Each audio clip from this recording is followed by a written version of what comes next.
right here, just sit there, right here, don't go, no way, yeah, I like that, bring that, right here, just sit.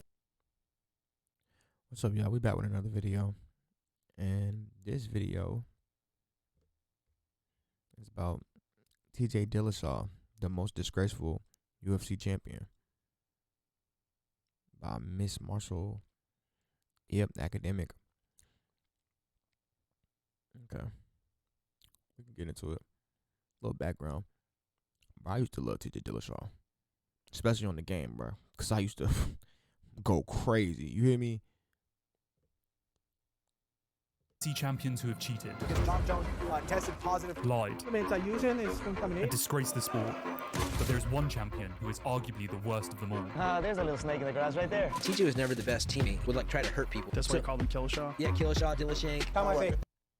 Dillashaw is crazy. Dillashaw tested positive for injectable EPO. We all knew what he was on. But it wasn't But why is he saying that like he was doing it his whole career or something? always this way. UFC 173. TJ Dillashaw enters the octagon as a 6-1 underdog to face the most dominant force the bantamweight division had ever seen, Renan Barão, who was on a 32-fight winning streak. But TJ only got here because of his mentor, Uriah Faber. Faber was the owner of Team Alpha Male and had pulled a young TJ Dillashaw out of college, guiding and crafting him into a spectacular MMA practitioner. And although TJ had lost twice in the UFC already, once after making it through the Ultimate Fighter reality TV show, but losing to John Dodson in the final by knockout, and second was a split decision loss to Rafael Assunção, Faber was confident that his prodigy was good enough to take out the reigning defending champion. Ooh. This, coupled with Team Alpha Male's new head coach Dwayne Ludwig, owner of one of the fastest knockouts in UFC history, who'd been elevating the team's striking for the last year with noticeable improvements. The oddmakers saw TJ for what he was though, a college wrestler who couldn't quite make it to the top, and a UFC fighter who struggled to put a meaningful win streak together. And so, as a massive underdog and late replacement, TJ stepped into the octagon.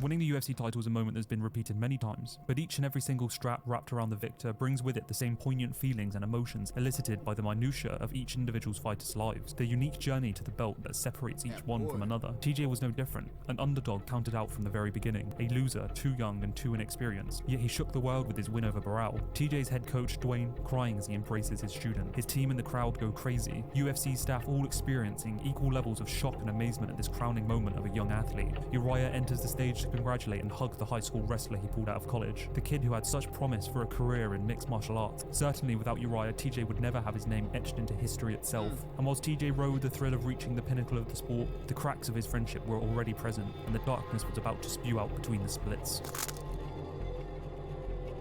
Dwayne Ludwig decided in January to leave his native Colorado and accept a job in Sacramento, California as Team Alpha Male's head coach. Before rivalries, before gym departures, and before a drug-cheating scandal to shock the sport, this story starts in Sacramento, California, home to Team Alpha Male, a squad of elite fighters that for a long time had been dominating the lower weight divisions. Members included the likes of Chad Mendes, Joseph Benavidez, Clay Guida, and Josh Emmett. For a long time, Uriah Faber served as the head coach of... I think Clay's still fighting too. Oh no, I think I just seen Clay retire. Or did he fake? I can't remember what happened. But I just seen Clay we had a fight not too long ago. But as an active fighter, did not provide the best platform to have his attention solely on elevating his team. So a year and a half prior to the TJ Barão fight, they hired Dwayne Ludwig, a man who quickly and effectively improved the entire team's striking. Started was that Uriah just texted me one night, said Dwayne's a steering number. I said yeah, we talked that night. He brought me out, my wife and I out for a seminar, mapped out Sacramento, and then started coaching the guys. You know, I'm getting way more credit than I think I deserve. I don't actually do that much. I just give them ideas, and these athletes just running with it. So it's going good, man. I'm definitely happy. I'm much happier now outside the cage than I was inside the cage. Legend in our sport, in my opinion. He's the guy that's won kickboxing world championship. The fact that we got a guy like Dwayne Ludwig, who I just feel was really the missing link to Team Alpha Male. He's just brought a little bit of organization. We've always been a good team. We've been here supporting each other, coaching each other, but it's hard having fighters coaching fighters. Team Alpha Male fighters have gone undefeated in 10 UFC fights. It's one thing for us to say, oh, we're feeling better. It's awesome to have a coach, but I think the results are showing it also. We all look a lot cleaner. It was the perfect storm, and riding an undefeated year working with Dwayne, Team Alpha Male looked unstoppable. The team and all the... Go back. It's one thing for us to say, oh, we're feeling better. It's awesome to have a coach, but I think the results are showing it also. We all look a lot cleaner. It was the perfect storm, and riding an undefeated year working with Dwayne, Team Alpha Why are you trying to whip? Male looked unstoppable. The team in all the post-fight interviews had nothing but admiration and gratitude for his coaching. But as with all things, what looks like a perfect story on the surface lies underneath a more disturbing reality. A couple months before TJ would claim the title of bantamweight champion, Uriah would advertise the spot for a new head coach at the gym. It would transpire that Dwayne, not happy with his paycheck, would be taking his expertise to Colorado in order to build his own team from the ground up. In what should have been a fairly simple split and departure for both sides, an amicable parting of ways got caught by the media, who in all their twisting and prodding managed to dredge up truths and pains that otherwise should have been left out of the public domain. Like I'm doing good. Like at first things were rough for sure. Like 100%, they weren't easy for me out here. And then made some decisions, some changes, and the team ended up. We renegotiated our deals. It was a little bit different than what I thought it was. So we renegotiated in August, and the guys have been taking care of me. It's not for money. Although like I don't make a lot of money in any one thing. Like I don't make a lot of money from the team, but I do okay from the team. I do okay for my business. I do okay for my seminars, my other things. So together I do good. Yeah, Dwayne's did a great job running his practice, and he was passionate about his stuff. We implemented a lot of his drills during our set practices, and it turned out great. But he was a little difficult to deal with here and there, and so actually it's kind of a breath of fresh air to have parted ways. In what might seem like parting words of a fairly innocuous and seemingly numerous... I still mess with Uriah, but going back and watching this, bruh, he was on that bullshit. Like, bruh, you can't just be like, yeah, bro, it's an amicable split, bro. Why'd you reporting all of this to the news, bro? Like, yeah, bro, we didn't see eye to eye on certain things. So, we're going to split. It's very simple. Or he wanted to start his own thing. And much power and respect to him. And I hope him all the best.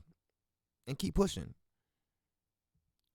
Situation in the world of MMA were actually the foundations of a rift to come that would split the gyms in half. In those words from both parties were buried bitterness and resentment that would soon be uncovered. But for the meantime, the story faded into distant memory.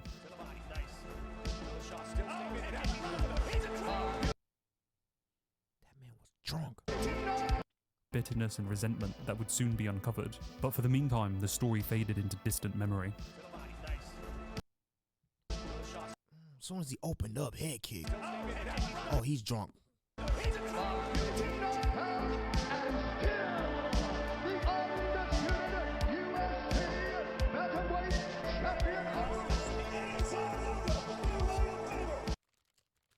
Want to know? July 2015 rolls around, and arguably the catalyst for this whole feud sparks. Dwayne Ludwig would take to SiriusXM and claim that TJ was the only fighter on Team Alpha Male roster who wanted to win a title, and the fighter who trained the hardest. He also heavily implied that had Chad Mendes done his camp in Colorado, he would have beaten Jose Aldo and would be the reigning featherweight champion. It of course sparked a response out of the Alpha Male entourage, who took to Twitter to cast down Dwayne's aspersions. In response, Dwayne would ultimately... Boy, they ain't no UFC belt. Where the UFC belt at? That look like a WWE belt. Where the UFC belt at? Like what? Like how? He apologized, but not back down on the fact that fighters would be better off training with him at his camp. You said on SiriusXM that TJ is the only member of Team Alpha Male that really wants to be a champion. Do you regret saying these comments? I don't regret it, because ultimately, if you want something, you're going to figure out a way to make it happen. No one trains as intense or as focused as TJ, period. I mean, there's champions and then there's champions. TJ wants to be the best in the world, not the best of another organization, but the best fighter in the world. Chad could be wearing the belt right now. There's just a couple things that he needs to fix, and he could be wearing the belt right now. But this interview just served to open the floodgates, and now everyone descended into taking shots at each other amidst the fight week of TJ's second matchup against Barral. Dwayne, half-heartedly, delusionally tried to sue the team. I said, dysfunction follows the guy, and the guy's a bully. And Dwayne is getting free peanut butter, and so, which he starts selling peanut butter at the front desk at our gym, right? The blatant. What? I don't know what the Uriah's on. What is he? What are you talking about? What? Is he stoned? Ex-girlfriend mentality, crazy ex-girlfriend of trying to break the team down is just bizarre to me. I don't get it. Dwayne's not a part of Team Alpha Male. This is a team that I'm going to be a part of, so I'm completely done fighting, and probably after. I owe everything to Team Alpha Male. And Dwayne was a small, tiny little part of that. And, I just hate that so many people are assuming that Dwayne completely made our team, and just tired of hearing it. Well, you were there when everybody was a big happy family, and then Dwayne Ludwig came in, and messed it all up. Comfortable because he makes some racist jokes sometimes. You know, we had a couple fighters that were black. You know, and some of Latino. He makes some uncomfortable jokes. A bit of a strange scenario this week with your coach Dwayne Ludwig talking. How big of a distraction has that been? Oh, not at all for me. I mean, for one, I know it's taken out of text a little bit. You know, with him, it's just that he believes he's the best. You know, just like I believe I'm the best, and he thinks that people should be working with him if they have the opportunity. You know, and they're just in his eyes, they're not doing so. So I mean, it's just different personalities. You know, I mean, I'm using him. He's the best coach in the world in my eyes. You know, I mean, I got the best team at home, and so I gotta juggle both things, but also not choose sides. You know. And I guess that's what characterized this whole spectacle. Like, bro, it sucks you had to be in the middle of that, bro. You should just say, "Uff it, bro. I'm out, bro." Cool. TJ was stuck in the middle between his friends and family back at Team Alpha Male and the coach that he believed would propel him to be the best fighter in the world in Dwayne Ludwig and Bang Muay Thai in Colorado. TJ simply wanted to be better, but loyalty, ego, and money wedged their way in. And despite what was best for the athletes, animosity took the forefront. For the second Barral fight, he had split his camp between both Sacramento and Colorado. It was a choice that would ultimately pay off in the short term. He would once again God, he is throwing them things. and destroy Barral, Throwing them things. putting aside any thoughts that he was lucky in their first outing. But long term, the damage was done, and a few short months later, one man would put the final nail in the coffin of TJ's time at Team Alpha Male. TJ's here with us. Here with us. Big McGregor. He ain't with you. Little snake in the grass he is. He's a little snake in the grass. For Connor to act like he knows what our situation is bizarre. Where's the little weasel? Why would it be bizarre when y'all is literally telling everybody y'all business? What? Like what? Like you're literally telling everybody the business. It's clearly gonna be a rift, cause y'all putting this man TJ in between his coach and his friends, which is crazy. Dwayne with him? Him and Dwayne, come over, take over the show. People who are disloyal, people who bite the hand that feeds them. I cannot relate to that in any way, shape, or form. Ah, there's a little snake in the grass right there. Hey, little boy. How we going? Are you lost? Congratulate you and your coach, Dwayne. Great win, man. Well done. Appreciate it. You're right, I think Dwayne's a snake, though. About TJ without saying something, cuz. Boy, that's loyalty. What, you gonna do something about it? What you gonna do? I'll do something about it. Do something then. Cody. Do something then. Do something then, Phil. In what was a surprise to everyone besides McGregor, TJ would announce his departure from the team just a few weeks after the airing of the show, choosing instead to train full-time with Dwayne Ludwig in Colorado. Oh, duh. Championships. It would further cement McGregor's cleric-ability in memes and YouTube videos for predicting the eventual fallout between both parties. But to everyone who was truly paying attention, the inevitability of this situation was obvious. The only strange thing is that TJ managed to walk away from the situation branded as a snake in the grass and the villain of the entire situation. For him though... Right, bro, how, bro? Cause they hating on him. Cause they can't get the belt in the UFC, bro. Except for Cody. But then he got cooked. He had made what he thought was the right choice, choosing his career and himself before loyalty to a singular team. Faber would also fairly quickly close the door to the student he pulled from college, ending TJ's chapter at Team Alpha Male. Hey, let's get my boy TJ Dillashaw in here to take care of my dirty work now, and I'm out. Because he's a snake in the grass, and I told you that for your face. You brought him into the tough, thinking he was there to help you, and he was there to help him. He's a snake in the grass, and you need to figure that out. Stop it.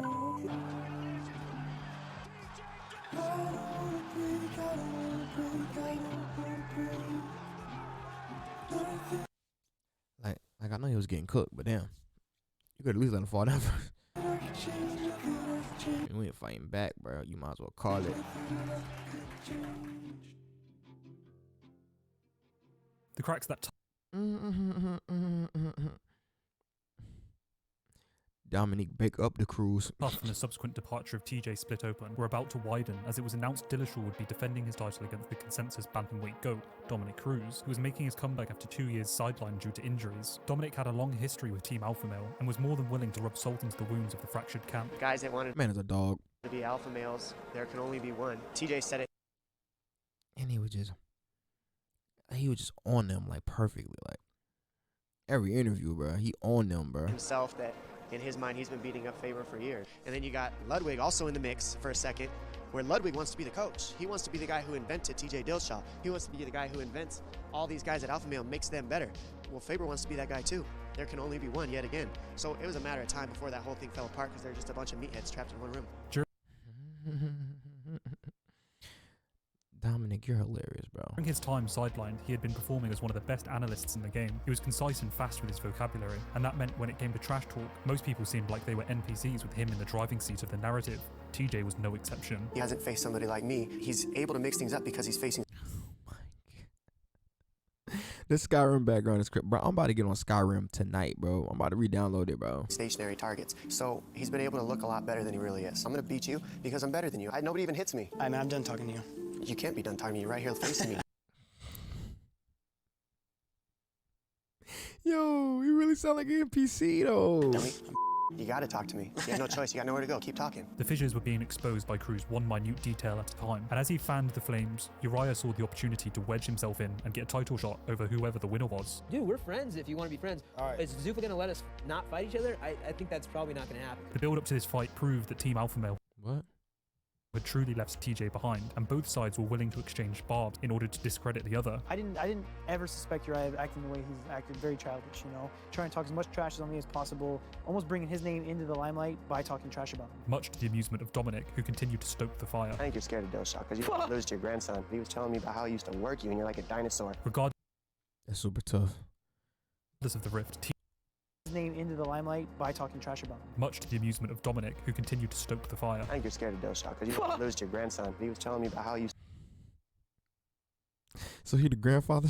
to work you and you're like a dinosaur. Regardless of the rift, TJ remained focused on the task at hand and was ready to end the legacy of Team Alpha Male's walking kryptonite. Dominic may have been absent from the fight game, but his performance proved that time under the Picking him apart. lights does not determine success. Ring rust, merely a subjective Check anchor hook. chained to the mentality of fighters more willing to romance with excuses Nope, come over here. fact. Cruz was building an inspiring story of his own, of which TJ was relegated to a footnote. 49, 46. Like, bro, no, I don't even know why your arm up. Look at your face, bro. Well, you can't see your face, but I know you can feel your face, and you know you see his face. But you got beat up, bro. For the winner, by split decision, and Ooh. Split my ass. Thing was beating the out of him. Dogging TJ face. Hold on, I'm lady app. A competitive razor-close split decision would go in favour of the former bantamweight champion in what would be one of the greatest comeback stories the sport would ever know. It is one of those times the sport reminds us that at the heart of it lies a ruthless and merciless honesty, a binary truth. You either win or you lose, ones and zeros that transcribe to a remorseless reality. TJ was left in disbelief at the decision, but a close fight is often forgotten by the short-lived memory of fans, and by the time the ink dries on the history books, it reads as a loss. In fairness to Dillashaw, the judges, the media, and the fans did not have a consensus decision. No one truly could agree on who won that fight, but the scorecard read the same, with the Dominator on top of the division. TJ immediately called for the rematch, and it seemed like the obvious fight to put together, but the UFC had other plans. Uriah's consistent attempts at But look at his face, though.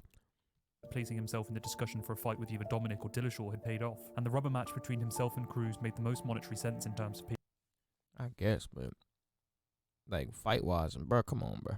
Bro, get shit, bro. But Nico was busting your ass every time, bro. pay-per-view sales. Dominic had made a living off of beating Team Alpha Male's fighters, and the matchup proved to be no exception. Uriah would be thoroughly outclassed and dropped a unanimous decision to the Dominator. Remaining true in terms of pay-per-view sales. Dominic had made a living off of beating Team Alpha Male's fighters, and the matchup Bro, he's dogging your whole unit. He's dogging your whole unit. proved to be no exception. Uriah would So be long, thoroughly bro. Let me outclassed put him and on the dropped a ground. Oh my God, that overhand left. unanimous decision to the Dominator. Remaining true to form, Uriah would repeat history, placing one of his students above himself in defeat, this time Cody Garbrandt, who was rising through the division. Like I said, Cody No Love, you guys saw him tonight. The guy's ready for a strap, I know that. To cap off the night, Dominic would not shy away from subverting That's what I appreciate Uriah for, though. He always trying to push his guys forward. Stuff. Uriah's goodwill, exposing the more likely business self-intent that perhaps lay at the heart of Alpha Male's camp. Uriah mentioned Cody Garbrandt. You obviously watch everyone in the division and a lot of fighters. Is that someone Look at Dan. Look at Luke. you're looking at? But I think that that's somebody that Faber manages and collects a percentage off of. And if you sit back and consider what Dominic is saying, it gives life to a new perspective. Okay. That's kind of sick, bro. to the self-interest that mayhaps motivate Uriah. One event later, and the man left behind in the wake of the UFC's ruthless business practice would claim back a loss on his record by dispatching a Sun Tzu in a dominant performance at UFC 200. In his mind, he should never have fought to restate his position in the division, and felt that he was being unfairly treated. Regardless, with a win over the number 3 ranked in the division, he felt that he had now rightfully secured his rematch against the champion. I should already fought for the title. I want my belt back. I feel like it's rightfully mine anyways. I feel like I won that fight, so I think I'm ready for it now. But there was one person TJ wasn't expecting: Cody Garbrandt.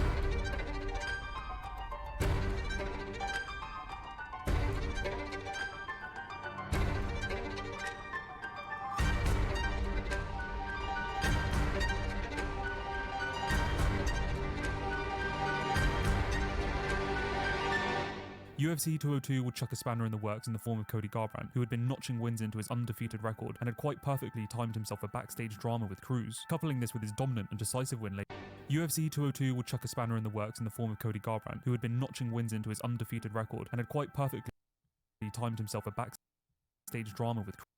It looked like DC, but it could not be. Cruz. Coupling this with his dominant and decisive win later in the night over top 10 Mizugaki was enough for Dana White to sign off on a match between the two. To add insult to injury, TJ would have to once again fight for his chance to contend for the title he lost, this time on the undercard of Cruz and Garbrandt, an insult to a former champion who had surely earned his rematch. Dominic had stayed true to form, embarrassing the tongue-tied Garbrandt all the way to the octagon doors. I never had to chase pussy in my life. On December 30th, I ain't doing it. I don't have to. What? English escapes him. What are you talking about? What are you talking about? No, what are you talking about? Out a bunch of nothing. There's a bunch of opinions that have no validity behind them. There's nothing behind that. Nice word, nice word. You don't even know what it means. Spell it. But when they shut, the embarrassment would soon backfire. If there was not a physical manifestation for the old adage, eating your own words, then Garbrandt's dismantling of the consensus best bantamweight of all time was clearly a strong contender for it. Cody put on a performance so remarkable it had made him a star overnight. A performance that to this day remains one of the best in your own words. Garbrandt's dismantling of the consensus best bantamweight of all time was clearly a strong contender for it. Cody put on a performance so remarkable it had made him a star overnight. A performance that to this day remains one of the best title performances of all time. Cruz would ultimately turn down a rematch with Cody, finally setting up a long overdue fight. The news dropped announcing a matchup between former teammates, now turned rivals, Garbrandt and Dillashaw, but there was a twist. They would helm the 25th season of The Ultimate Fighter, and well, things were about to get nasty. I was given an ultimatum just like where I wanted to train. I was training at Team Alpha Male, and I would travel to Dwayne Ludwig's gym to do my camps. Dwayne Ludwig and Uriah didn't see eye to eye. Uriah gave me an ultimatum. You know, he told me I can either choose Team Alpha Male or I can choose Dwayne Ludwig. And as soon as someone gives you an ultimatum, you know that guy doesn't have your back. But as time went on, I got to know TJ as a person. It wasn't the case. It was just that he's a dickhead. Like, damn. I'm so scared. So scared.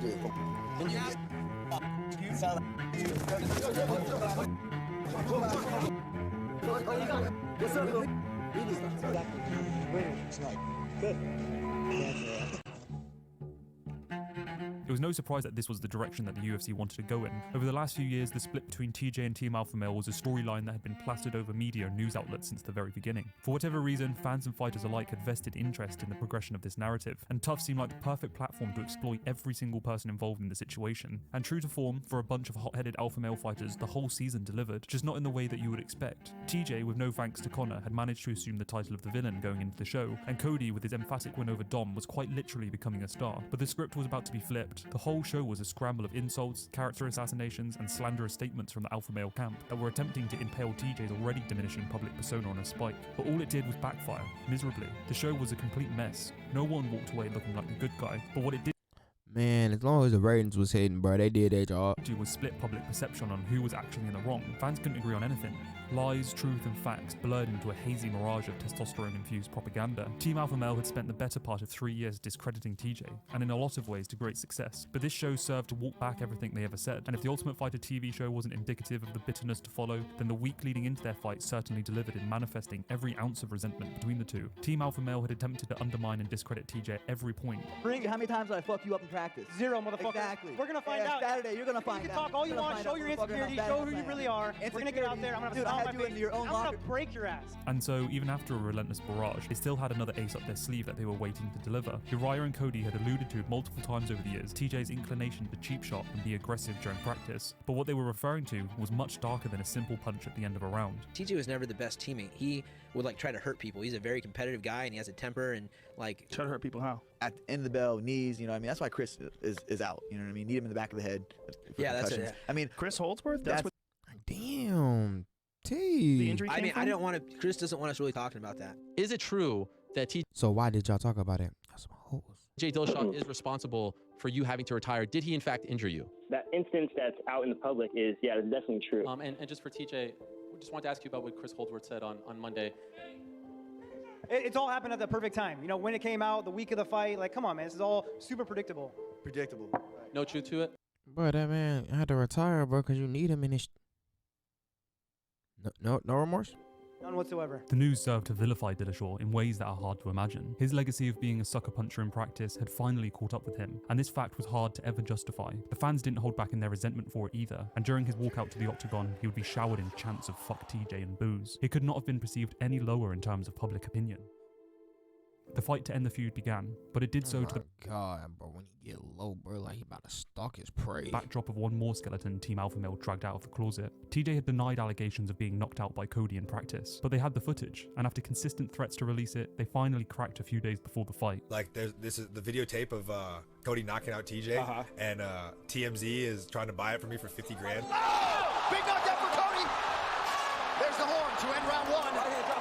What in particular have they Boy, that boy was almost in trouble. lied about in your eyes?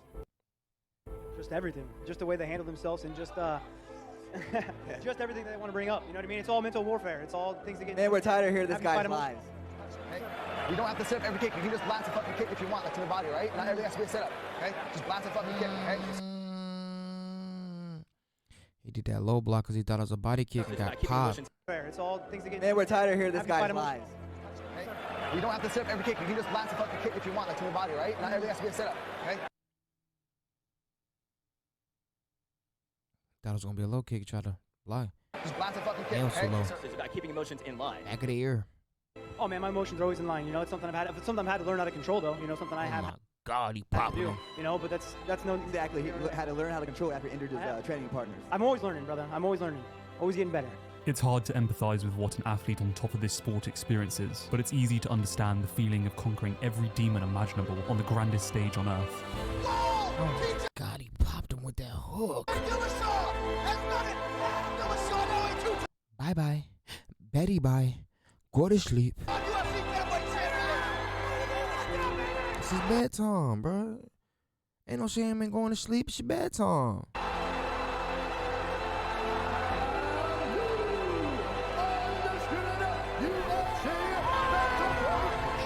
Bro, if Bruce Buffer is not in the Hall of Fame yet, bro, it's a damn shame.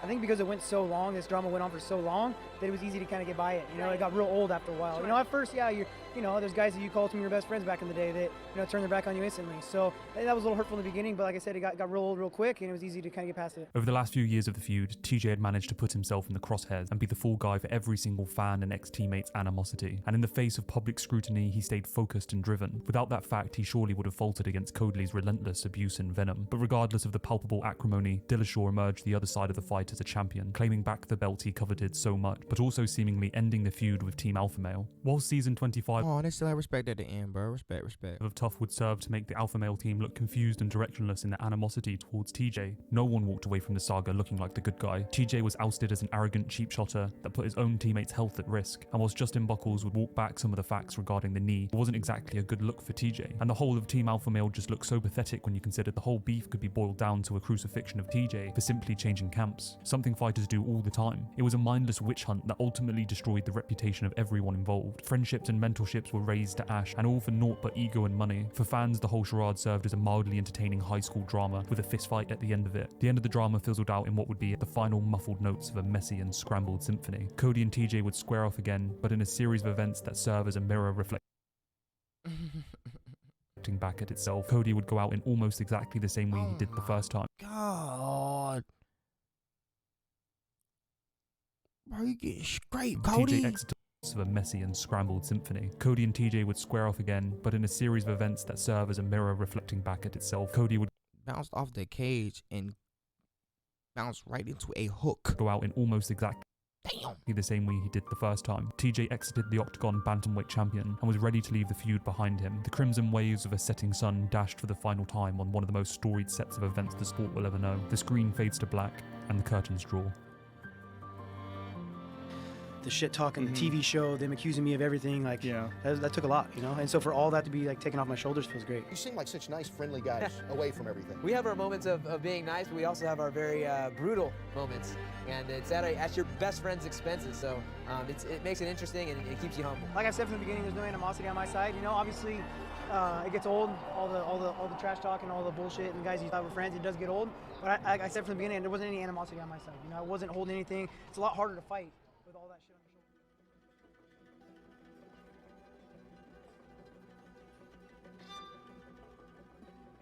In the background of all of this, Dana White had been setting his sights on ending the division below Dillashaw's. We'll see how this thing plays out, but there's guys, even if it goes away, guys like Benavidez and guys like that could move up a weight class too. Do you think they'd be higher, bigger interest with Demetrius, with such a great champion? Yeah, you would think so. You would think so, but it never happened. They never pulled ratings, they never pulled pay-per-views. It wasn't, you know. Demetrius Johnson had landed himself in a precarious position. He was easily the most dominant champ in the promotion's history, even breaking Anderson Silva's record. Like, oh my God. Built man, yeah, that's him. Title defenses. But the problem was, despite skill, talent, and the mastery of the art of 8 limbs, DJ had every single factor playing against him. He was small.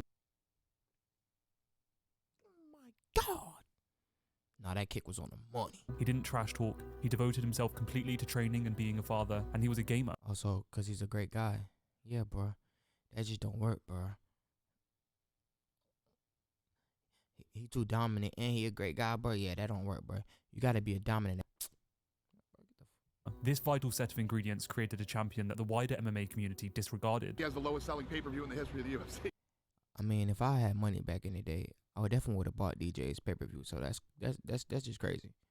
In the modern era. And so the UFC never promoted him or attempted to make him a star. The UFC had toiled with the notion of sending a challenger down a weight class to engage audiences again. A proven star with a modest draw, DJ Dillashaw. A fight between him and TJ Dillashaw would be something that people would actually be interested in. Who wouldn't want to see Demetrius Johnson versus TJ Dillashaw? Dillashaw calling me every day. Maybe they should have did that to catch weight. Cause there's no way he's cutting that much weight. There's no way. I'm cutting weight. I'm cutting weight. I'm dieting. I'm training. I'm cutting weight. TJ wanted the fight desperately. He wanted to ascend to the heights and prestige of double champ to solidify his legacy. But Johnson wasn't having any of it. He absolutely refuses to fight the guy. Quite to the detriment of his already tarnished reputation at the company. The UFC were at a standstill with their stubborn and dominant champion, and so settled on sending in Henry Cejudo, a challenger who had already lost to DJ. But perhaps this time he could shake up the division and usurp the pay-per-view vacuum.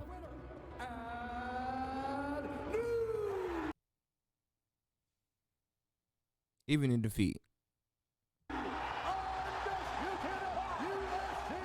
Cejudo would topple the giant, but only in a razor-close split decision. His post-fight interview showed shimmers of potential popularity. He was charismatic and addressed the elephant in the room, pleading with Dana White to give him the opportunity to make a super fight and restore some semblance of popularity to the flyweight division. I felt disrespected this whole time, you know? And America's all about winners, Joe. I want to fight the winner, 135 pounds. I deserve it. Olympic champion, now UFC champion. Henry's call-out would This is before he became Triple C. He was just Double C. be answered later on that same night after TJ had reigned victorious over Cody. Henry Cejudo won the flyweight title before this fight and said that he wants to come up and fight you at 135 pounds. I think that'll be a fantastic fight. Doggy.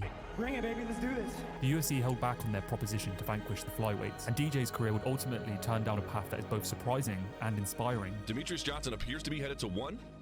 And Ben Askren appears to be headed to the UFC. And if you'd like to learn more about that, then I highly recommend Patrick Gavier's video on the matter. Cejudo would amazing video. Wait around and accept the same fate as DJ, and quickly brought hype to a potential matchup between himself and DJ. Fighter run right through you. I'm a different fighter, but you know that I can tell you respect. Yeah, I got respect for you. I can You're the gold medalist. I can't wait to take that till I'll take it off you. Bro, it's not happening, bro. The brass loved it, and so they put together the fight every fan wanted to see. The question was, could TJ make the weight? For Then the next cut is The Lie. 17. TJ's obsession with being the best. It's a trait so interlaced with those that are champions, a trait that is both a blessing and a curse. His single-minded devotion to breaking records and doing what no one else had ever done was enough to drag him through the grueling workouts, the cut, and the relentless fight camp. The problem is, no matter how mentally resilient an individual can be, sometimes the body gives up well before the mind. And I pushed my body to the extreme. You know, about 6 weeks out, my body started to crash, I started to get tired, I started feeling that I didn't want to wake up for practice. TJ was already a lean 135 pounder, often making a 20-pound cut from his walk-around weight, but those extra 10 pounds to cut Damn, he was a lightweight for real? Damn. was simply a toll TJ's body couldn't afford to make. His body, crushed and defeated, began to shut down. He was tired, lethargic, and lacked any energy. And I started crashing, and I tested my hematocrit. I was down in the 30s, which I normally walk around like a 45, low, you yeah, know? very low. And so I was down in the 30s, high 30s, but you know, on the verge of becoming anemic. His body was done, but was there something he could take to fix this?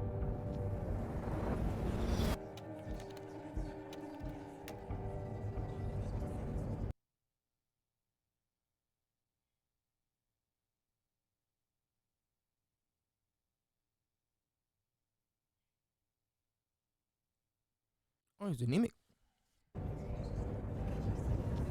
I decided to take something I knew I wasn't allowed to take. It's called Procrit. It is a anemia medication. EPO. It would, you know, help me not only make the weight, but be myself. EPO is a well-known doping drug in many sports. It stimulates the production of red blood cells, which carry oxygen to the muscles. And when you become anemic, your red blood cells start to plummet, you lose energy. You know, you're like, oh, I heard somebody's doing this, I heard somebody's doing that. And should we think about that? Lads, all you need is the red cells. And did you feel better after taking it? Did you sense that it worked?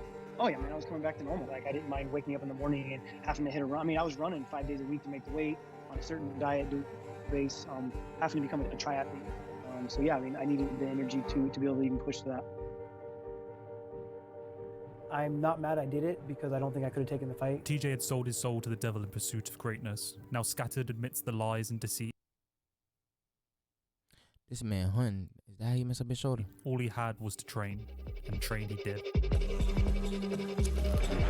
Yeah, I'm on a mission to get it. Gonna question you winners, you wizard, you wizard. I'm in a pushing the limits. Better finish the race, who's pushing the minutes? Sharp as a razor with it. Feeling rage, you know what it takes to win it. I wanna pay for giving. I had a razor filler, just major business. So I'm stumping at nothing. You see me, it's not a discussion. I'm dumping and dumping. And I stop the percussion. It's scary, but stop with the pumpkins. I've had enough of the lunches, sitting with all the suits corrupted. Telling me you're like a V, I erupted. Trying to stop this. Now watch this. It does get really cold too when you start putting food and fluids back in your system because all the blood goes to your stomach. I got no body fat. You know, all of us say, man, how do we know TJ's going to be 100% on fight? God damn, he's skinny. I mean, is that a fair question? Like, if you're from the outside looking in, do you understand why people are worried that you're not going to be TJ Dillashaw? That's why this fight's exciting, right? That's why everyone wants to talk about it. It's like, that gives a little X factor. But as you can tell now, man, I'm close right now, and I got no problem. Bro, you need water. 124.6. That man TJ like a skeleton. Like, bro, why y'all couldn't just fought at a catch weight? It's so stupid, bro. Stupid. Cejudo and his team made a big deal about Besides the fact that Cejudo said he wanted to move up. TJ missing the weight, but he absolutely breezed it. Made it look easy. These guys can't wait to get at one another. Your expectations for tomorrow night, man? Man, I'm excited. I feel so freaking good. I mean, I feel good at weigh-ins too, you know, being on weight. Quite surprised, actually. You deserve the opportunity. All the best tomorrow night. TJ Dillashaw, folks.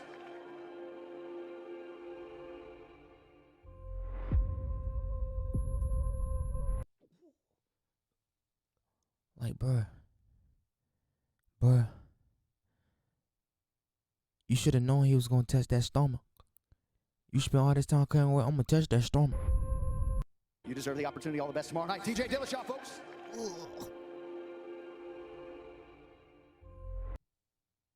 He was just late on the block.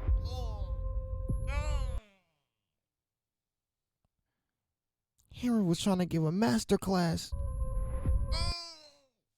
He was trying to give a master class. Welcome to my TED Talk.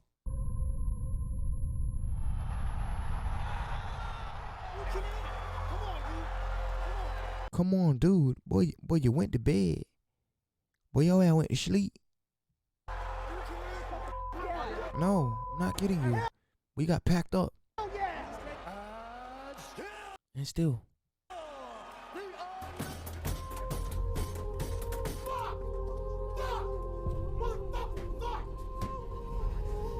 He like, bro, you telling me I did an EPO and still motherfucking lost? Like, no way I just cut all that weight and did something illegal, bro, and still lost, bro. Fight only lasted 30 seconds. In the bowels of some dark Like a 30-second fight, bro, you went to bed, man. and lonely doom, TJ's ego was crucified on a devastating loss. But that sinister lie creeping in the shadows was about to come to light. I had my manager call me and say, hey man, I just got a call from UFC. TJ Dillashaw tested positive Yeah, boy, you cooked. for injectable EPO. TJ Dillashaw just got suspended by USADA for a year. But that is bad. That is very, very bad for him. It has a major detriment on professional ambition. This guy's a little dirty, man. It's not good for our sport. During this time, he's not only beat but knocked out Cody Garbrandt. They got to go back and test his old set. Bro, he only took it for that fight, though. I'm assuming. But it seems like he only took it for that fight. But don't be like, yeah, bro, he beat Cody because he was on EPOs. Nigga, no, he beat Cody because he was better than Cody, bro. Feels like Cody has a legitimate fucking gripe. No, he don't. Maybe that slight edge was because he's a fucking cheater. Slight edge. The man got beat up in round 1. And then the first time, he got beat up in round 2. Slight edge, my ass. A slight edge would be, oh, he won split decisions back to back. This is not a slight edge, bro. I'm just better than you, bro. Drugs, no drugs. You just getting beat on. It's downright disgusting. I mean, for his legacy, it's what legacy? Yeah. What fucking legacy? In his first public announcement regarding the positive test, TJ relinquishes the belt, and he notes this is specifically due to the respect he has for his division. But how can you talk about respect when you actively cheated in a sport that puts the competitor's health at risk each and every time they step into the octagon? There is no respect when the advantage you gain is in increased power, increased speed, and increased endurance, all specific attributes that quite literally make you more deadly. There is nothing more egregious in combat sports than placing your own ego above the health and safety of your peers. It's not a question of whether TJ can recover from this. His legacy was lit aflame the moment he took a step down this path, and as the history books are razed to ash and dust, there is no space for excuses or reason. TJ deliberately corrupted a game to eschew a level playing field, but the problem is, when you attempt to manipulate the universe, it always bites back. TJ couldn't escape fate, and no matter how hard you try, the world will always catch up with your transgressions one way or another. And regardless of whether he did or didn't cheat previously to the Cejudo fight does not matter, because the court of public opinion had already executed him. It kind of does, though. When you're saying, yeah, bruh, we don't know if you beat Cody Garbrandt because you were better than him or you was on EP. Bruh.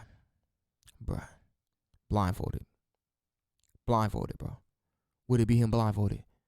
His legacy. Chris Holdsworth said that the truth would out in the end, and I guess we should have taken him at his word. TJ was now branded and marked and sanctioned from the sport, leaving time to slowly forget his place in the division he ruled over. Bruh.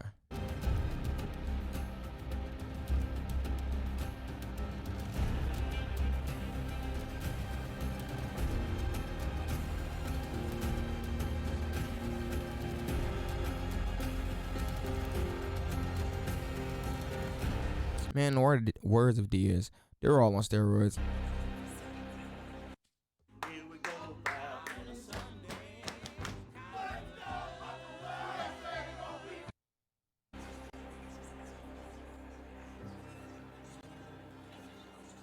Two years is just too far out. And so I'm happy to hear that. Do you like a comeback story? I love a Who comeback doesn't like a story. good comeback Who doesn't story, love right? a good comeback story? You know, love me or hate me, Sure. it's going to be a great comeback Well, story. and you're such a nice guy, but you are public enemy number one. Oh, When of you course. come back, you'll Why do have you think I'm 3, dressed 4, in all 5. black? Believe me, you're going to have 3 or 4 or 5 guys saying, come on in, man. Yes. We've been waiting for you. Good.